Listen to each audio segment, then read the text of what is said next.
everybody. Good evening. Good morning. It's 12:04 a.m.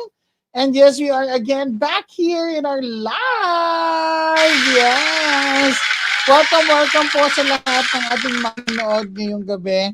We are live. I'm a bit late, but I would like to apologize if I'm a bit late. Medyo madami lang pong tinapos. But nevertheless, here we are. Magkakasama na naman po tayo sa isang late night live. And this is something na gusto ko na namang pag-usapan ngayon.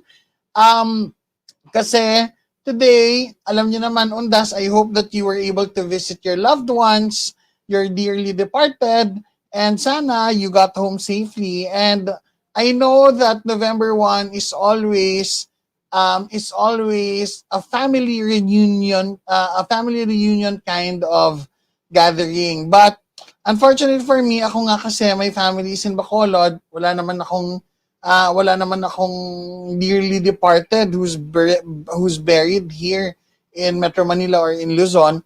So as for me, November 1 is just a day of prayer. Praying, of course, for the souls of my beloved Lolo and Lola who's now in heaven. And of course, those who already passed. Diba? Those who passed sa aming pamilya. But anyway, today, it's very timely as well because alam nyo naman, it's November 1 at today nga, bumisita ang ating mahal na Pangulong Bongbong Marcos, of course, sa puntod ng kanyang pinakamamahal na ama na si former President Ferdinand E. Marcos Sr. Hello, Dansky at 09. Ano ang latest daw? Ito na nga ang latest. Ito na nga. So, bumisita nga si Pangulong Bongbong Marcos sa puntod ng kanyang yumaong ama and, of course, hindi natin may iiwasan na magkaroon ng media spectacle doon sa puntod ng kanyang ama. He visited today together with his mother, si former First Lady Imelda Romualdez Marcos, and they were mobbed by a lot of media people. So nakita naman natin na yan sa balita, and one of those media people who attended as well asked a very, very good question sa kanya. Na maloloka talaga kayo. Tinanong na siya for the very first time kung ano ang masasabi niya. Good evening, Miss John CB. How are you? Sairam, good evening. Please do not forget to like our live tonight. And of course, please do not also forget to subscribe to my YouTube channel and make sure also that you click the notification bell para updated po kayo every time that we are live. Aside, of course, from liking my channel, I hope you can also share our live tonight. If it's not too much to ask from you, please do share our live because this is something that everybody will really enjoy. We will be talking about this and we will be talking again about the behavior of our saraulong Vice President. Yung ating saraulong Vice President, walang iba kundi si Inday Princess Sara Duterte. Ay, nako, marami na namang magagalit sa akin ng mga DDS. But, unfortunately for them, this is the reality that they are faced with. That they are following someone who's not in her right mind and someone who doesn't actually have self-control. Self-control being a trait of a great leader sana. Sana! Diba? That's why we also supported her during the 2022 elections, together with, of course, our good President, Ferdinand Bongbong Marcos Jr. And we actually made them won, diba? Pinanalo naman natin sila. But eventually, along the way, sa maiksing panahon, in 2 years' time, kumalas na nga po itong vice-presidente natin sa administrasyon and decided to just go to war with everybody who is in the administration. For some weird reason, hindi ko talaga I cannot really fathom the reason or the logic behind her going against fully going against the administration when she was also voted by the people who wanted, okay, who wanted change, who wanted a bagong Pilipinas just like they promised in the 2022 elections. Siya ang sumira ng tiwala ng taong bayan. And she cannot blame anybody for that mishap or for that chaos that she created for herself because it is something, okay? It is something that she alone wanted for herself to experience. It is something that she alone created for herself. Okay? Yung pagbagsak, yung downward trend ng kanyang trust and approval ratings ngayon is a result of the things that she is saying online without really considering the ramifications of her actions. Diba? Hi, Miss Danila Guinness. Good evening, Miss Janet and Kaha. Rocky's Vlog, new subscriber from Rome, Italy. Yay! May mga subscribers outside of the Philippines. Bibi, ano nga?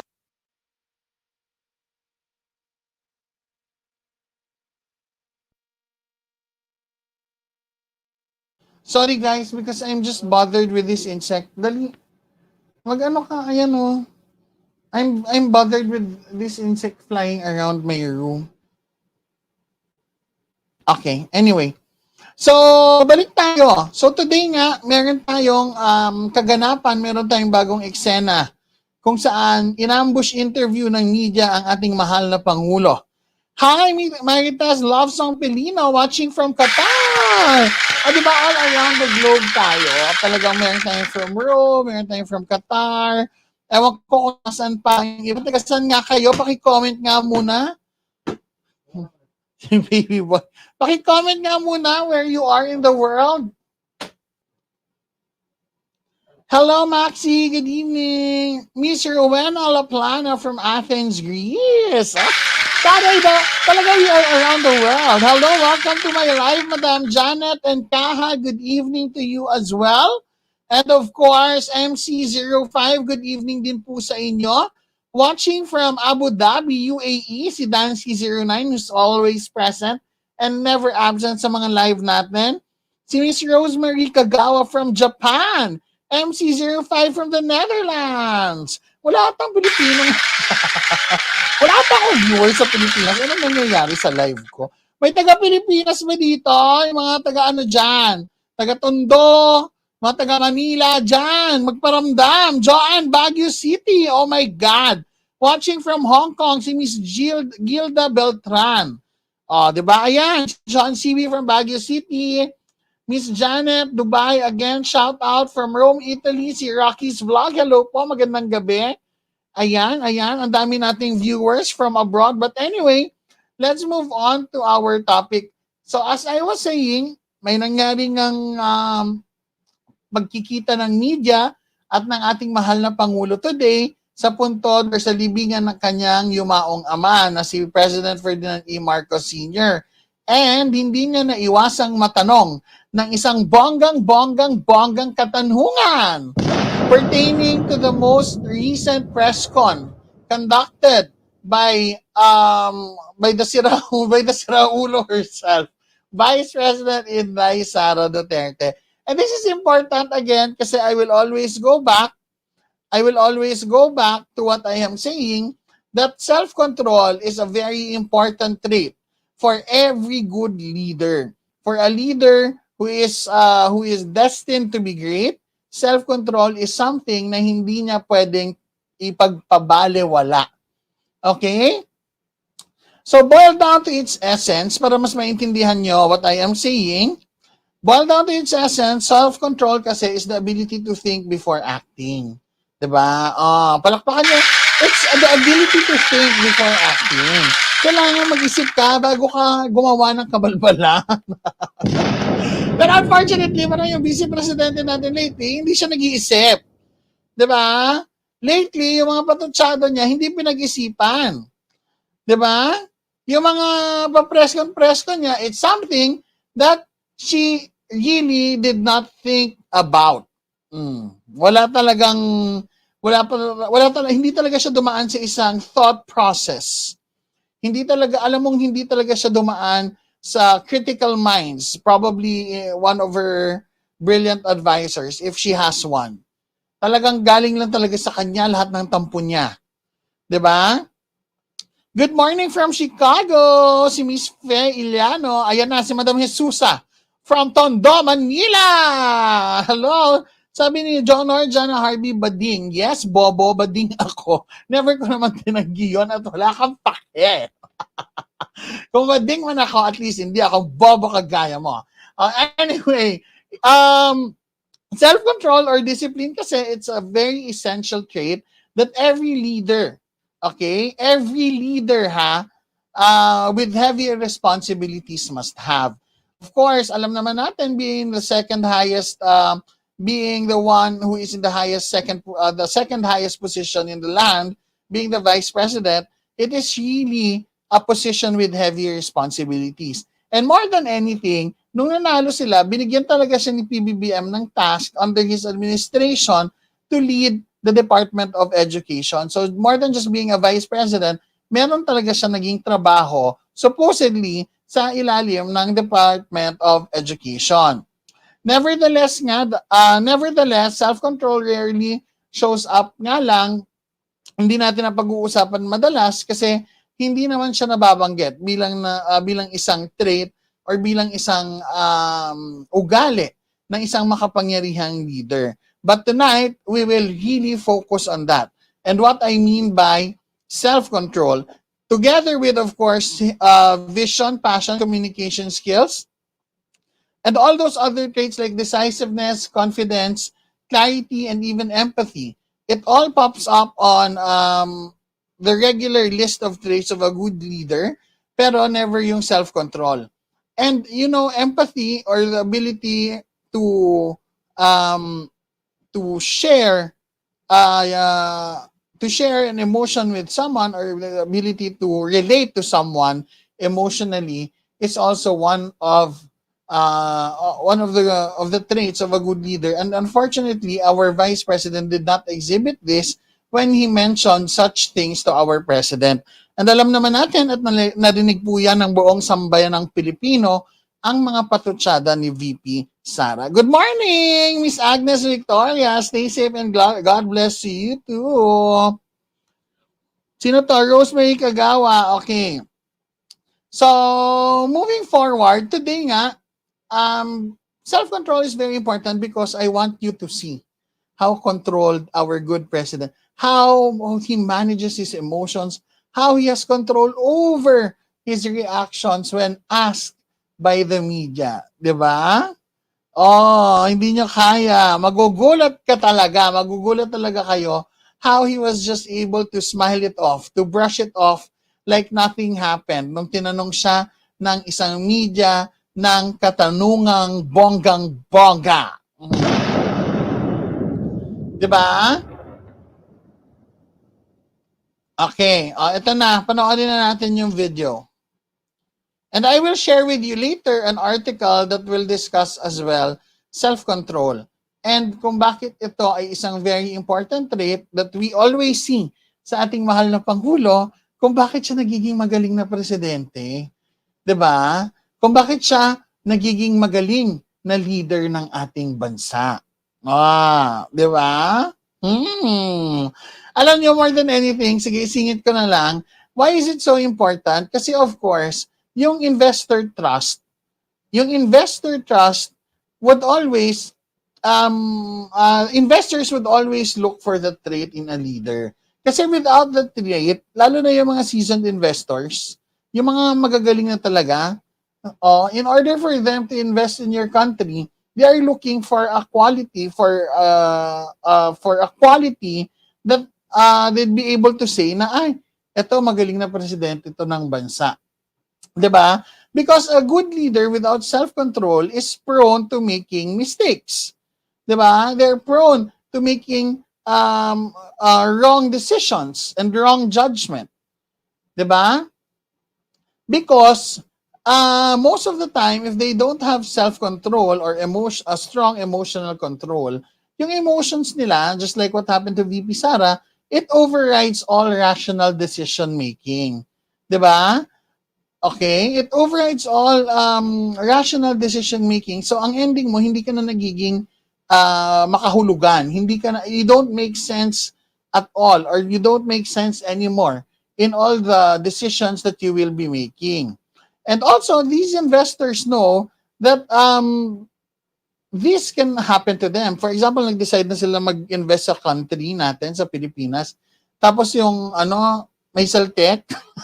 Yung leader may saltek, di ba? Yung leader natin may katok, yung ganon.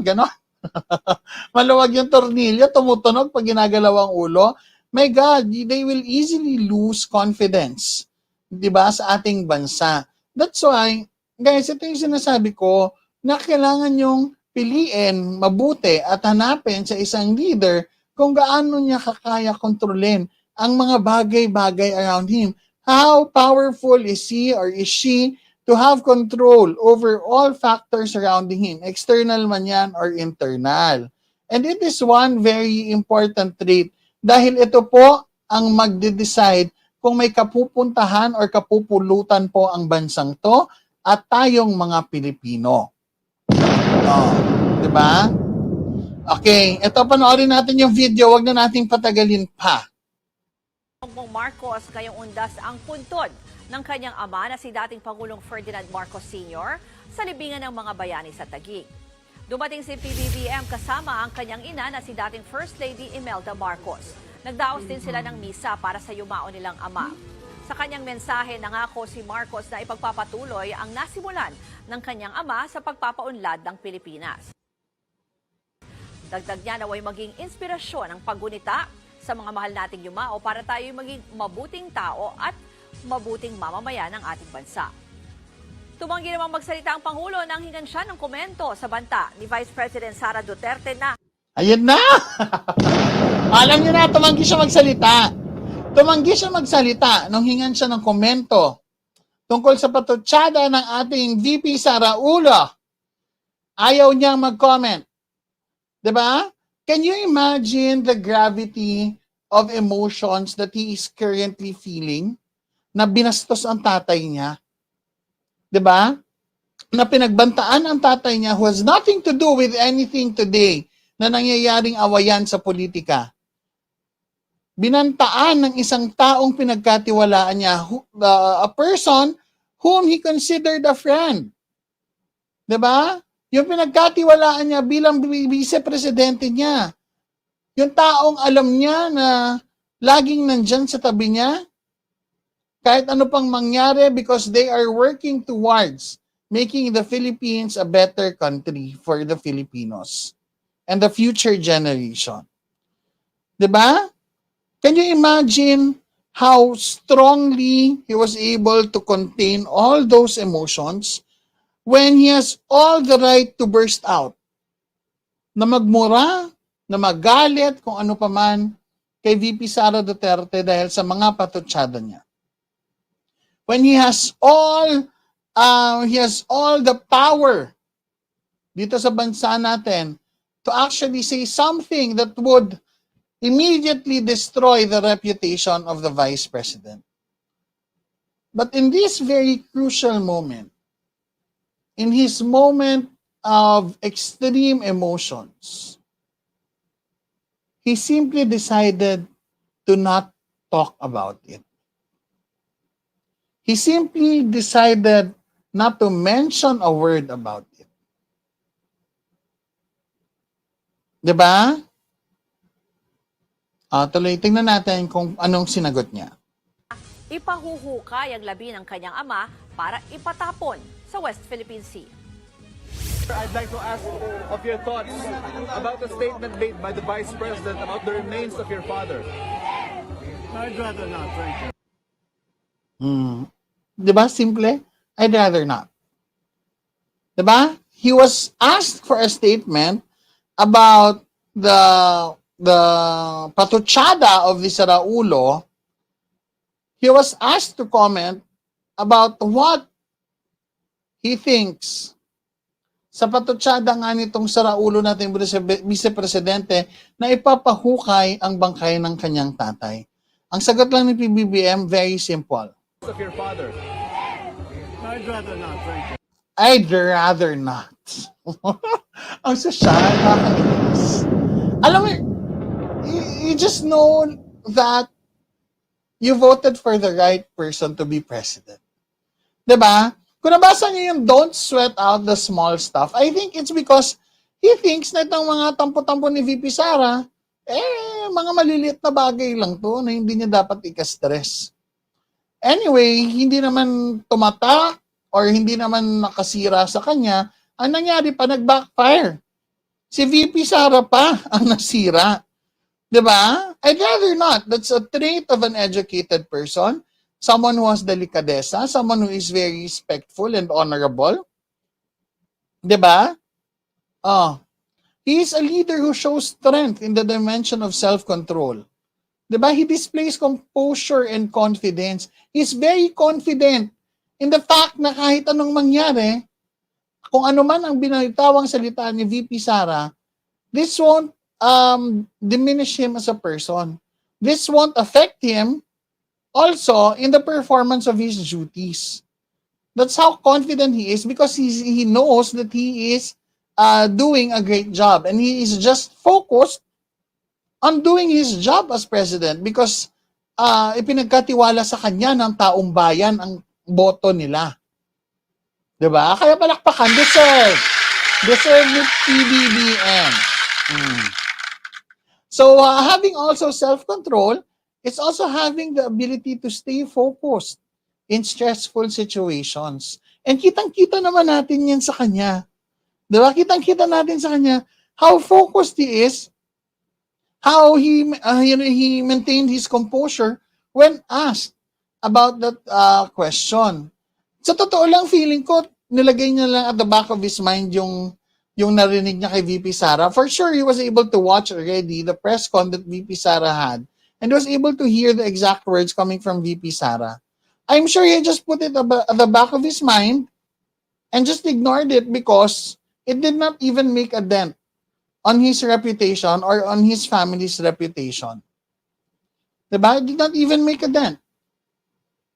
More so, nag-backfire pa doon kay VP Sara. Diba?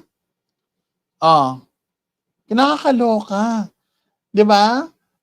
Kung may kalaban ka at ang dami niyang dada about sa'yo, tapos replyan mo lang ng okay, di ba nakakapikon? Di ba mas nakakapikon yun? Di ba? Okay, di ba mas nakakapikon yun? So ito nga yung ginawa niya kay VP Sara, I'd rather not. Ano ka ngayon? VP Inday, ano ka ngayon? I'd rather not ka ngayon. Ganun lang yung mga sagutan niya. Yung kay PRRD, nung pinatutsadahan siya na bangag ang presidente, may bangag tayong presidente. Ano lang sabi niya? Maybe it's just the effect of fentanyl. And it's not even patutsada or it's not even pahaging. Because PRRD is really known to take fentanyl because kung ano man sakit niya. Di ba?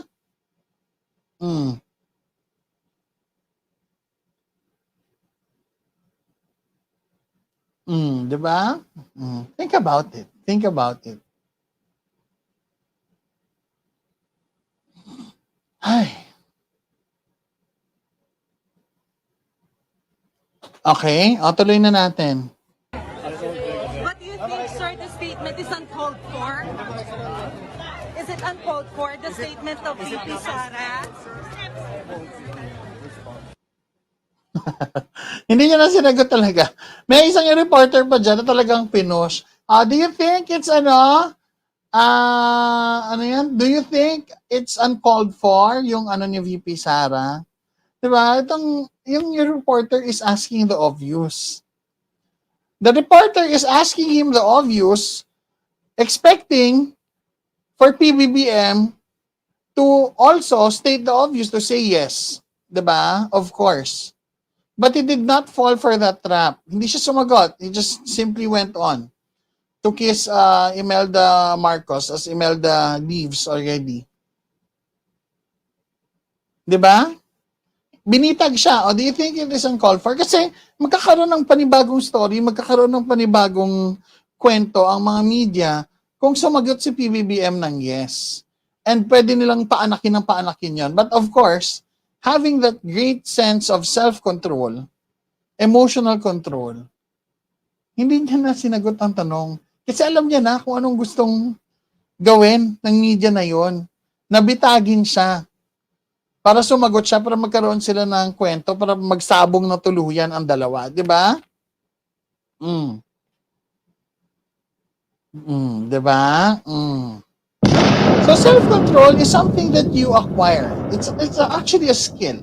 So when we talk about skills, we all know that it can be developed. Di ba? Compared to talent, where talent is God-given, skills can be developed. It can be learned through time, through experience. And unfortunately, this also shows na yung ating VP Sara Duterte, she's just so used to running Davao, she's so used to running a city where the Dutertes are gods, and now nilagay natin siya sa national setup. And when we put her here sa isang national setting, she still thinks that she's in Davao. She still thinks that she is a princess or a queen. National setting na to, hindi siya nakabitaw doon sa fact na Pilipinas na ang pinag-uusapan natin and not anymore Davao. And because of that, naging overflowing yung ego niya, naging overflowing yung sense of self-entitlement niya. Diba? That she is entitled to this and that because she is now the vice president. Because all of that is something that she was getting from Davao and the Davaoeños. Because they are being treated like gods in their place in Mindanao. Actually, not just in Davao, but in Mindanao. But now we are talking about the Philippines. And there will be people who will not agree with her, who will not also understand the way she does things. And what she is doing to us is pushing herself on our throats, down our throats. Diba? Expecting us to accept who she is. Expecting us to actually embrace the Sara Duterte that she is.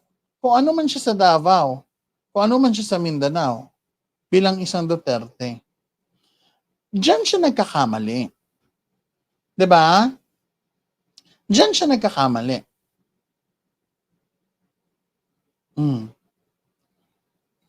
Diba? A diminished sense of self-control kasi, okay, bibigyan ko kayo ng idea or I'll just share this with you. Yung diminished sense of self-control, hindi lang naman natin nakikita yan sa mga emotional outbursts, sa mga very dramatic moments. Just like her press con na naging very dramatic siya doon. That was one very obvious scene where she lost self-control. Pero hindi lang naman doon, even in the budget hearings.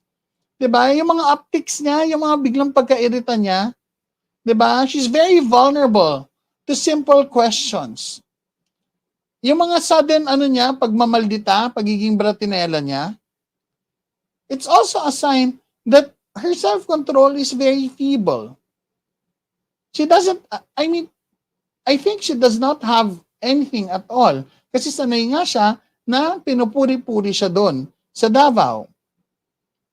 Sanay nga siya na bardagulan doon sa probinsya nila. 'Di ba? Tama? 'Di ba? So what diminish this? Of course, all the stresses that she is encountering. The stresses that she is encountering right now, the attacks from all sides that she is experiencing right now, it's also of her doing.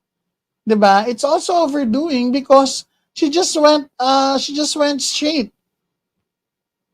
to every person in the administration and just also consider them as enemies. 'Di ba? Alam niyo, mental illness or mga bipolar disorder, it can also lead to to the loss of self-control. Sorry to say this, pero, diba, if you're losing self-control, diba, involuntarily, lalo na kung nasa katinuan ka naman, ay, sabi ko nga, it's a skill. You acquire it, you learn it over time. But if you're really having difficulties, the only reason behind that is probably you have a mental illness or you have an undiagnosed case of mental disorder or a bipolar disorder probably. Diba? That's why people are calling her Saraulo. That's why people are calling her as someone with with mental illness. Because for any sane person, lalo na at vice presidente ka, you should prioritize acquiring or learning the skill of self-control. Pero unfortunately, hindi niya yun nagagawa. Diba? Magandang gabi, Miss Genevieve Segovia. Thank you sa pakape. Ay, taray. Si Miss Genevieve may pakape. Thank you so much, Miss Genevieve. Sa Ramao de Lulo, kahit tumakbo ka pa sa President, 2028, laos ka na. Well, as early as now, na dungisan na ang pangalan niya, I don't think she has any chance of actually winning the 2028 elections. Diba? Our PBBM is decent. Unlike VP, you cannot control her emotions and has anger issues. Siyempre,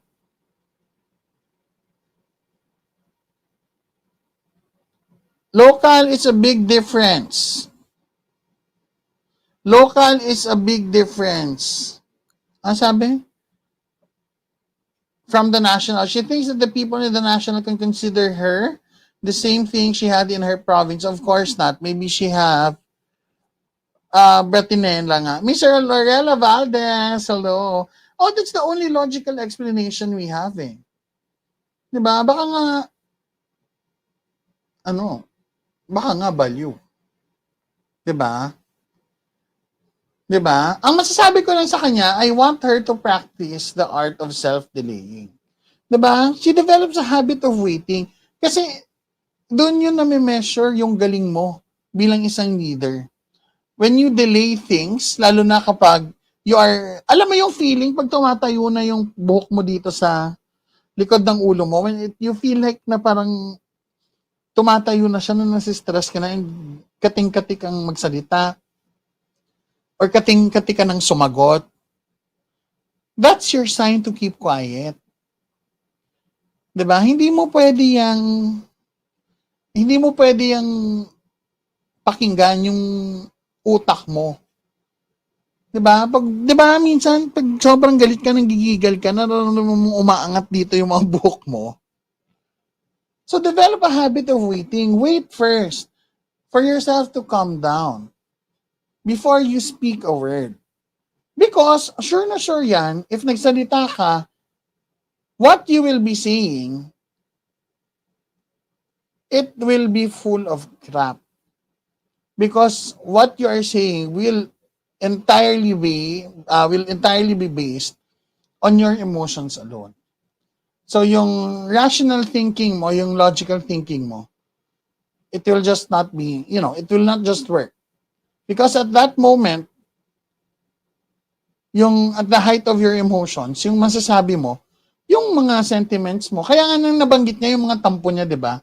Yung nakwento niya, no matter how she pretended to be calm, di ba, nagpretend siya noon during the press con na kalmado siya.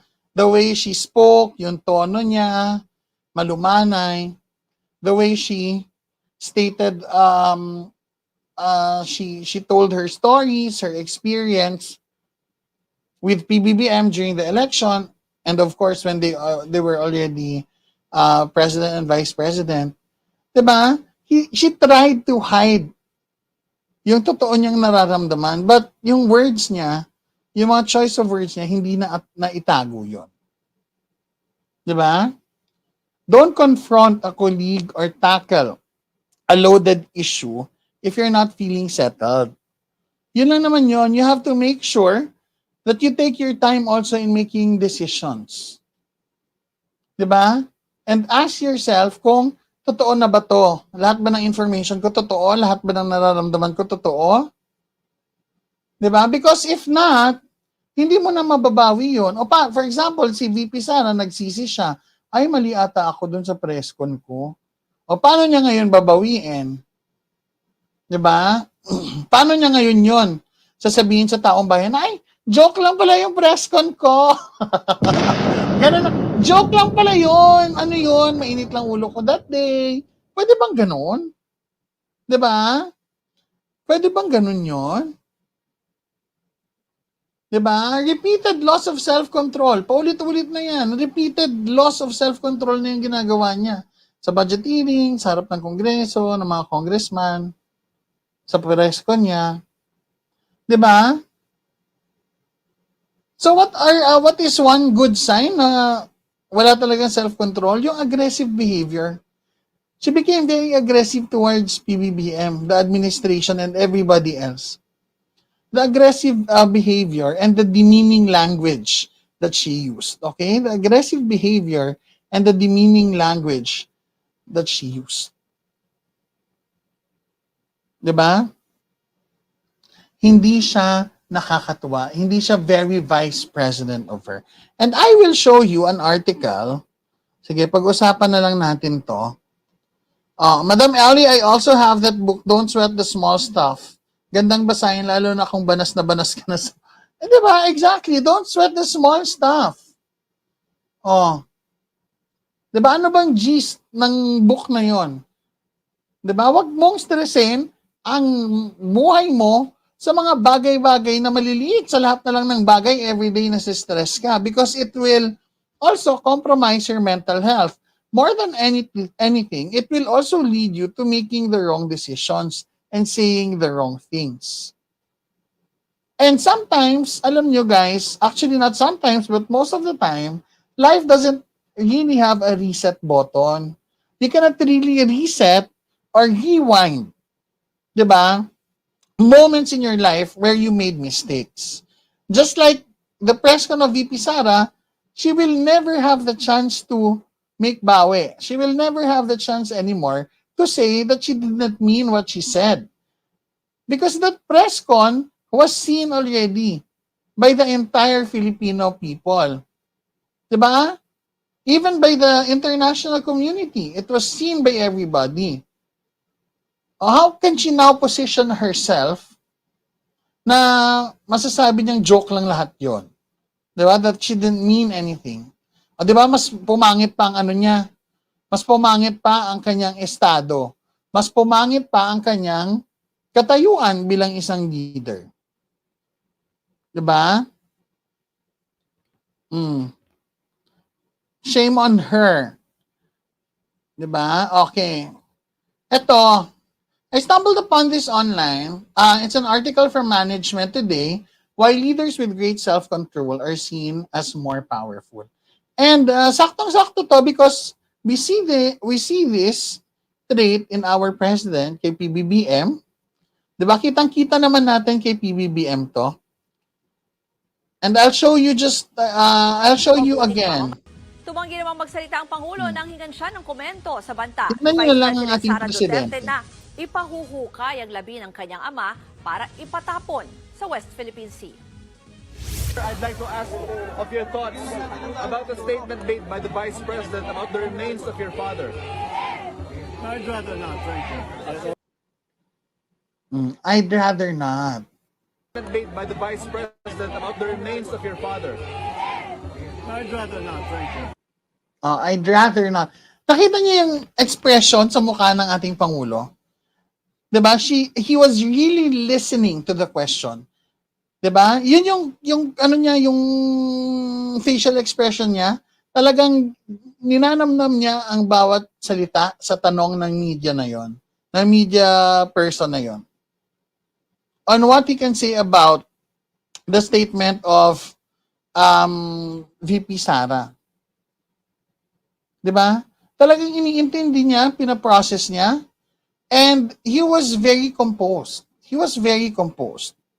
Because he knows that upon hearing that, alam niya na din naman yung kung saan papunta yung tanong, alam niya na yon at the time, even before the question finished, I'm sure he already knows where it is going. He remained calm because he knows he might be too emotional and baka may masabi siyang masama, may masabi siyang hindi maganda. That's why kung nakikita nyo, yung body language niya, he's not moving at all. It's just his eyes, diba, moving around, trying to understand the question, listening to the question, and formulating a response. Diba? A logical response in his head without the influence of any strong emotion. Kaya, after the question, nung nakahinga-hinga na siya, he just simply smiled and said, I'd rather not. Huwag na lang, di ba? Di ba? It was something that he smiled off. I'd rather not, thank you. Di ba? Diretso siya smile. Nakita niya yan. Statement made by the Vice President about the remains of your father. I'd rather not, thank you. Di ba? Gago kayo ha? I'd rather not. Tapos may follow-up question pa. Ito pa. When one media person also tried to ask him in a different manner, yung binitag siya na mag-yes doon sa question. Ito. What do you think, sir, the statement is uncalled for? What do you think, sir? The statement is uncalled for? Kumbaga, kung parang nambubuyo ka, 'di ba? Nambubuyo ka, yung parang ano, 'di ba? Sa tingin mo, 'di ba hindi naman talaga tama 'yon? Yung parang if you translate it in that way, ganun yung sinabi niya kay PBBM. 'Di ba? Hindi naman talaga tama 'yon. Alam mo yung parang nagpapaulot ka. But then look kung ano ang sagot ni PBBM. Is it uncalled for, the statement of VP Sara? Walang sagot. Walang sagot. Okay? Wala siyang sagot about it. So, that's self-control, guys. The ability to control his self from actually saying something unnecessary. Pero sa totoo lang, he has all the right. May karapatan talaga siya to do that. Dahil nga he has been wronged. His family has been wronged by the Vice President, by someone whom he trusted so much. Okay? So ito, yung article going back sa why leaders with great self-control are seen as more powerful, because leaders who demonstrate self-control are perceived as more powerful and given more power than those who show less restraint. Diba? They're seen as more powerful. They're being respected. Sila yung mga boss natin na pag under pressure, parang kalmadong-kalmado lang. Yung minsan may inggit ka na lang, ba't kalmado ka lang? Ba't parang ba't hindi ka nagpapanik? Or minsan yung boss mong alam mong papagalitan ka, tapos biglang hindi ka pinagalitan. Tapos yung self mo, ready yung handang-handa ng mapagalitan. Pero yung boss mo is just nice enough to give you words of encouragement and words of advice. When all the time, simula pagkagising mo, pagpasok mo sa office, alam mo nang papagalitan ka. Pero ang ending, hindi ka napagalitan, di ba? Di ba? Ito, the behavior daw of some of the high-profile political players currently strutting and fretting on the world stage may lead you to think otherwise. But new research shows that leaders who demonstrate self-control are generally perceived as more powerful and are given more power than their peers who lack restraint. Diba? Compare dun sa mga taong basta na lang. Dinadaan na lang tayo sa kabalyuan, dinadaan na lang tayo sa pagkasaraulo. Diba? Thinking that she might look powerful, she might look brave sa mata ng Pilipino. But it's really not a good path to take.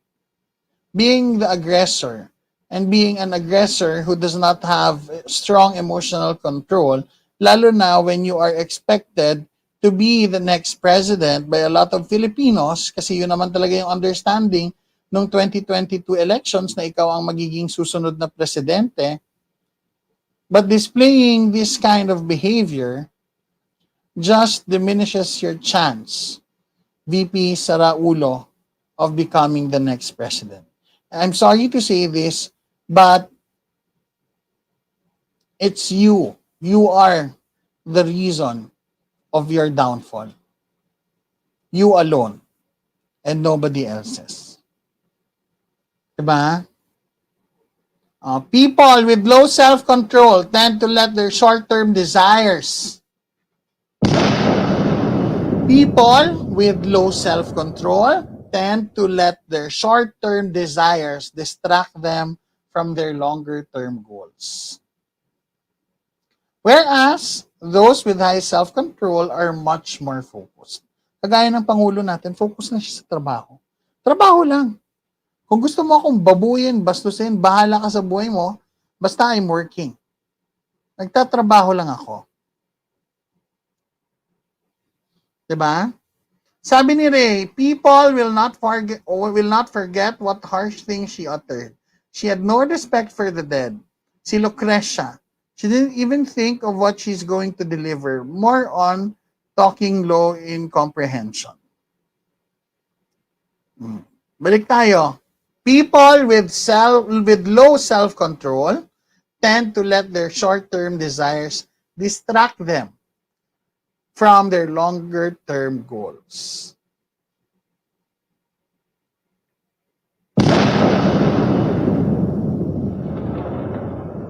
Siyempre, excited siya. Excited siya na siya naman. 2 years pa lang, excited na siya. Kasi feeling ko part yun ng plano nila from the very beginning. I-apply nila yung GMA rule kung saan mapapa-impeach. Kaya di ba may listahan na siya ng impeachable offenses? 5 agad. Because I think it was part of the plan from the very beginning. Na-apply nila yung GMA rule. That's why she took down notes. Diba? Of what she thinks are impeachable offenses. Kaya siya may listahan eh. Kasi ready na siya. At any given time, ready na siya. Kaso lang, nawalan sila ng power sa Congress. Kasi early on pa lang, nabuko na ang plano nila. Siguro yung mga congressman, they were also very hesitant kung bakit may traiduran. Ay, teka, bakit ganyan? O, lipat kami sa kabilang partido.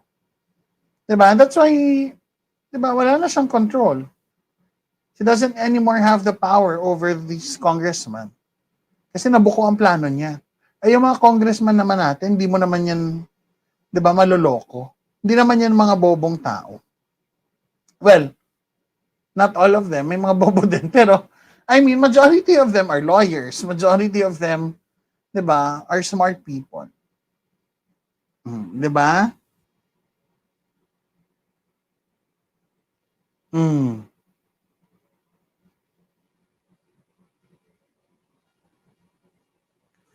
So, there are practical implications, dito na tayo, there are practical implications for leaders wanting to gain or keep power. So, una, be cautious about sharing stories at work, about how you lost self-control outside of work, being vice president. However however likable you think such anecdotes might make you. So, ano ba yung mga anecdotes? Yan yung mga kwento ni VP Sara, yung looking back ng election period, may nagbigay ng papel na matanda, hindi niya man lang kinuha, nanghingi lang ng 5,000 for livelihood. Di ba? She really thought it would make her look good sa mata ng Pilipino, that it would contribute to uplifting her image sa mata ng Pilipino. Because, that it would make her likable, more likable than she thinks. Pero yun, you have to be careful about that also. And she could have been more careful about it. Lalo na yung sa relo na hindi binigay daw ni PBBM sa graduate ng PMA. My God, lahat na lang, VP Sara. Lahat na lang. But you summarized your press con sa 2 tampo mo sa Pangulo. Kumbaga nawala lahat ng data or lahat ng info na shinare mo during your press con because you ended up sharing as well yung naging tampo mo sa ating Pangulo.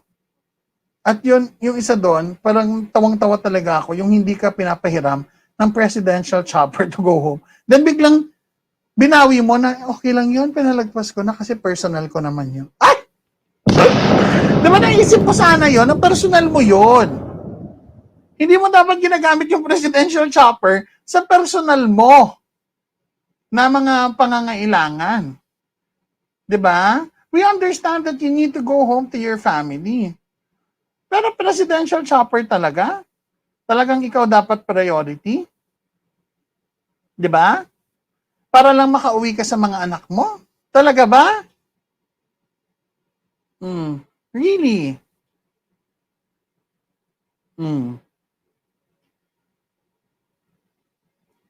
'Di ba?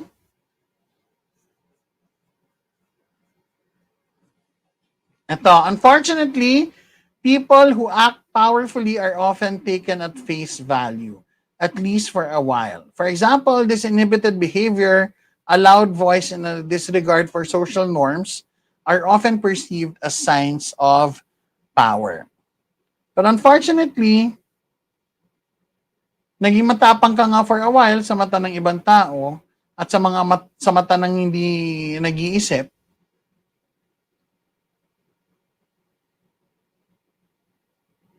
But it backlashed. Wala, it did not help you at all. It did not put you in a position of power. You just showed us how weak of a leader you are. Kung gaano ka kahina. Kung gaano ka kadaling mabuyo. Kung gaano ka kadali mawalan ng kontrol sa iyong emosyon at sa mga desisyon na ginagawa mo. You forgot that this is not about you anymore. You forgot that you are the vice president. That you are already someone who the Filipinos are looking up to bring them hope, to allow them to dream again, to dream for a better life for their family, for their families. But what did you do? You became very aggressive towards the administration. And your aggression is very illogical. It came from your personal interests. Your aggression is merely because of your personal interests. Kumbaga, kung tatagulugin ko pa sa'yo, yung naging aggression mo ay wala kaming pakialam sa mga issue mo. Diba? Boy Talavera from New Zealand, hello! Welcome to my live. Yung aggression mo, nanggaling sa mga personal mong tampo at mga personal mong issue na sa totoo lang, wala naman kaming pakialam. Wala kaming pakialam because we are more concerned about the future of our country. At hindi future mo, VP Sara. Ang future ng Pilipinas, ang future ng Pilipino, ang future ng lahat ng naniniwala at nagtitiwala sa gobyerno at administrasyon ni Pangulong Ferdinand Bongbong Marcos Jr. And your press con also showed us kung gaano kahina. Kung gaano kahina. I don't think an intelligent person would go that low. I really don't think that someone who has a good intellectual capacity would consider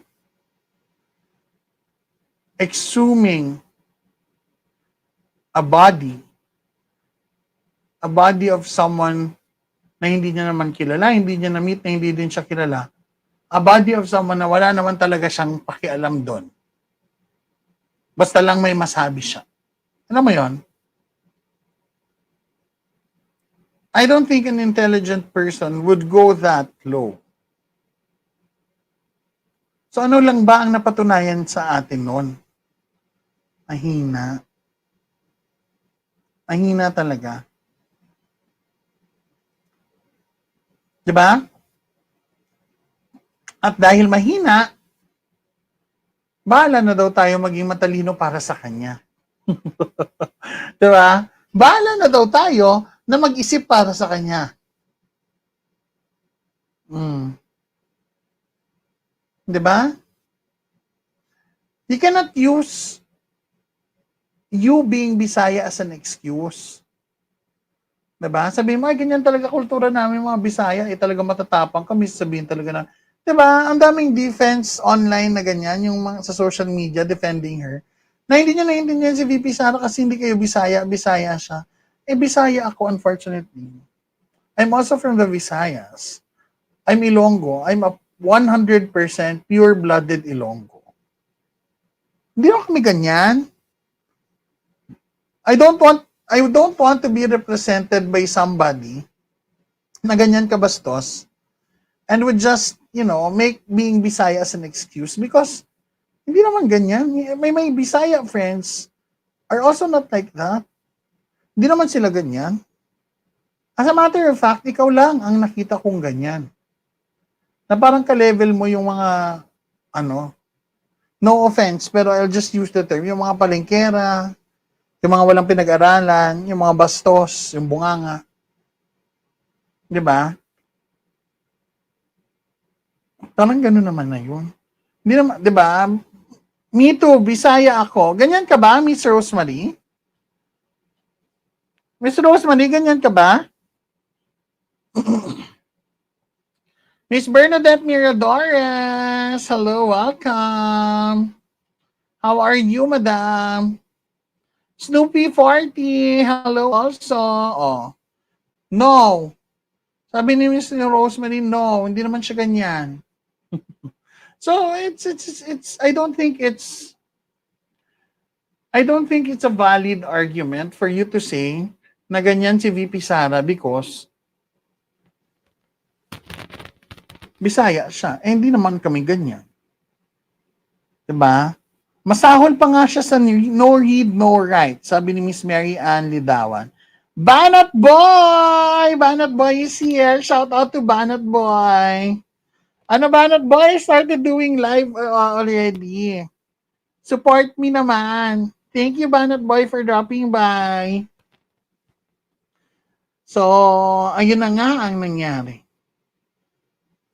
So ngayon, pag-isipan nyo na. Kayo na mag-isip. And you talk to your friends about it. Do you think we deserve a president in 2028 like Sara Duterte? Or someone like Sara Duterte? Alam mo, yung tatay niya nagmumura na at lahat-lahat ha. Pero hindi tayo nababastusan. Kahit ilang mura pa ang sabihin ng tatay niya. Diba? Diba? Majority of the Filipinos natatawa pa nga every time nagmumura si PRRD. Ito si Sara hindi naman nagmura pero grabe yung bunganga. Iba. Iba siya. Yung bunganga ng isang masamang ugali na tao. Yun yung meron siya. Yung bunganga ng isang parang entitled. Diba?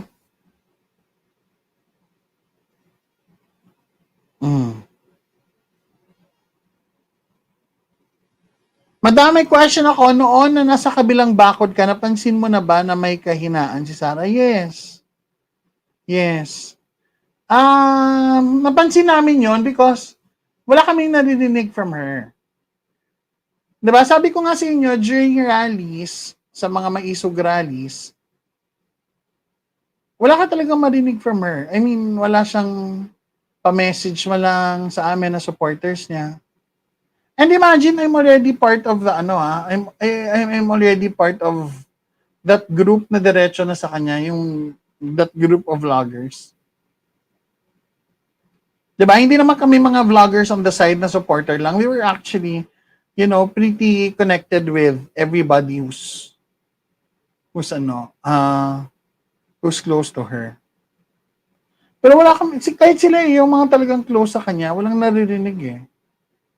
Diba? Yung mga supporters, yung mga vloggers na yon, they're only able to meet PRRD. Pero si PRRD din, wala ding balita sa anak niya kasi hindi din naman sila nag-uusap. Diba? Hindi din naman nangihingi ng advice si Sarah or hindi din naman lumalapit si Sarah for advice sa kanya. Hindi niya din naman makausap kasi hindi naman daw siya pwede mag-initiate na siya. I mean, si PRRD to initiate a conversation with his daughter. Hindi din daw ganun kasi hindi naman daw din makikipagkita si VP Sara or makikinig. Diba? Even pag nagkita sila, hindi din naman at all nakikinig ang anak niya. Diba? So wala talaga. So medyo sabi na, ano nangyayari? Diba? She's so full of trust issues. And you're only full of trust issues most of the time kasi mahina utak mo. You know na hindi mo kayang i-defend. Hindi mo kayang depensahan. At dahil hindi mo kayang depensahan ang sarili mo from whatever attacks or whatever possibility of attack, ang gagawin mo, you'll just build walls and just close doors. Diba? Instead of you building bridges, you build walls to shield yourself. Kasi alam mo, pag inatake ka, hindi mo kakayanin. Alam mo, pag pinagalitan ka ng tatay mo, alam mong maiinis ka talaga dahil tama ang tatay mo, ang dami mong pagkakamaling ginawa. Diba? So anyway, thank you for listening. Independent vloggers. Sino independent vloggers? Correct po. Kahit sa taga saan may ganong thinking, ugali pa po yun, not being hurt on. Ang tawag dyan, suwail na anak, and I'm writing I'm writing something, pinamagatan kong The Prodigal Daughter. If you know the story of the prodigal son, meron naman akong The Prodigal Daughter. I'll publish it soon on my page.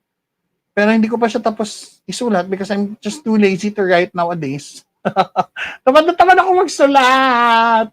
Lord God. Alam nyo guys, hindi mo ako tamad magsulat. I'm sorry for using the word tamad. But I'm writing a lot of things. Iba't ibang mga bagay ang sinusulat ko because I'm working on a lot of things right now. So I really don't have time to write an article that I can post on my page. Pero magsusulat ulit tayo soon. Okay? Anyway, maraming salamat for joining me. It's already 1 a.m., 1:07 a.m. to be exact. Thank you so much for spending your time with me. I hope you learned something tonight. At sana naman every time na sinusuportahan niyo ako at pumupunta kayo sa aking vlog or sa aking live ay may natututunan kayo sa akin. Because if wala, itigil na natin to. Wala kayo natututunan, itigil na natin to. Wala naman pala kayo natututunan. But anyway, thank you so much. I appreciate you spending your time with me and of course allowing me as well to be part of your life daily, sa hapon man yan, during lunch, or sa late night live natin. Maraming salamat because you're always there to listen to whatever I say here. And please feel free to engage me in a discussion should you feel like you have a very good input about the issue that we are discussing or that we are talking about. And if ever man na may mali akong masabi, please don't be scared or don't be shy to call me out because kung may mali man ako nasabi, it might be that I have the wrong information, I have the false information, or probably I just misinterpreted someone, diba? So I would appreciate it if you can also call me out because this is our way of learning from one another. And it is very important that we learn from one another because again, we are preparing the Philippines, our country, for the next elections. And kailangan talaga natin na mahasa ang lahat ng ating brain powers for us to be able to choose wisely and to vote wisely the candidates or the candidates tuloy. Yes, the candidates in the 2025 and 2028 elections who is really capable enough of running our country and becoming our leaders. So maraming salamat. Good night, everybody. Thank you all for watching. I'll see you again tomorrow. Sleep tight and don't let the bed bugs bite. Bye, guys. Good night. Thank you.